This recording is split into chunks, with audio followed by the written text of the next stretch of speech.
Hello YouTube, welcome back to the channel. Real quick mail day today. Got a couple of items that came directly to me from eBay land, so that's great. And then I'll give you a quick update to the Modano account. Nice and easy, 3 hockey cards and we'll go through them quickly.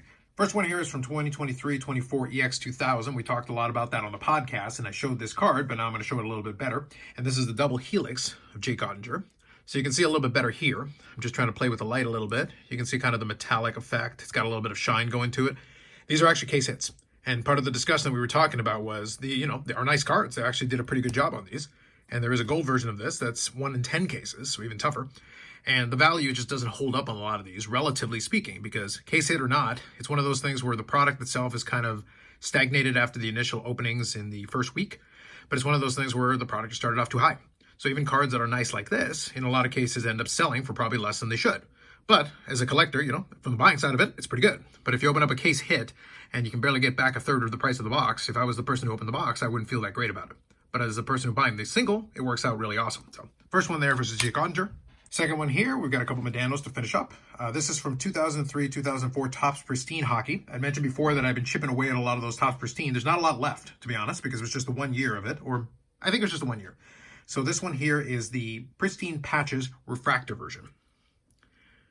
So you get a bit of a sense there. You got some etching going on here. Let me see if I can get that angle for you. You got a little bit of etching going on. It is a refractor very clearly. It's got some nice shine to it, especially in these silver metallic parts, because that really lets the color come through.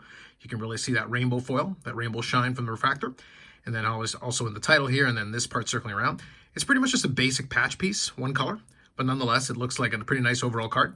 And then here's the numbering on the back. So 8 of 10 just narrowly missed the jersey number, but regardless, these ones have been tough to find over the years.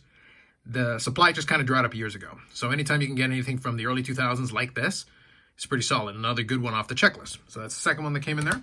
The third one that came in, I also mentioned it, and I'll probably share it again on the podcast episode, but I'll show it here a little bit better. This is from the 2022-23, the Cup, and this is Materialistics, where Upper Deck was trying to be clever with their naming convention. So you can see it there. This design is okay, but I'll say like stuff like this, like look, if I hold it like that, it's kind of flat. You really can't read it. You got to kind of angle it a little bit there. Now you can read it. If you emboss it a little bit heavier, put a thicker emboss on that in terms of the text, it would probably come off a lot better. So you've got a patch piece and a stick piece. Good stick piece on this one. Nice clean autograph on there. So on card auto. The picture on top we were joking about is not the greatest picture in the world, but then on the back you can see the full picture. Still not the greatest picture in the world, but it does make a little bit more sense in context of the full image. And then here's the Materialistics. Like I said, I get the idea behind it, but making it all gold and then just having this in the middle like there, like I said, it can get lost. If you don't have the right lighting, it kind of disappears. But then if you got a little bit of an angle on it, then you can see it better. So I think there's some design choices that I wouldn't have necessarily agreed with, and same thing here and here. But nonetheless, a really cool looking card overall. And this is one that I was looking at possibly grabbing at the expo, but I was able to get this version of it with a good patch piece and a nice stick piece, able to grab that. So overall, that's it for the mail day. Nice and easy. So 3 cards, actually appropriate here. We'll be able to do this. So let me just put this one in the center.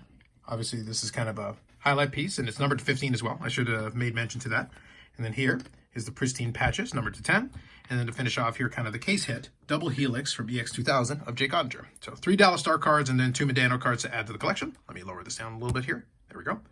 So that's it. Let me do a quick update to the Modano count here. Right now I'm sitting at 2,759 Mike Modano cards with 353 autographs, including the one that's on the screen there, and then 683 memorabilia pieces. So I did count both of those on the screen, able to pick those up.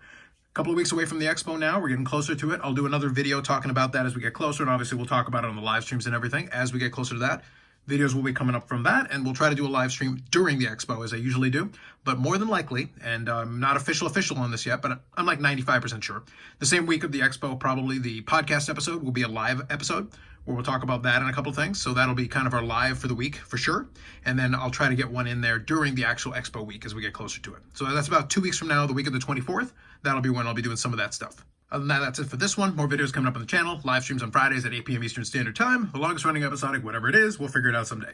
So that's it for me for now. Like if you like the video, subscribe to the channel. Thanks very much, and we'll catch you in the next one.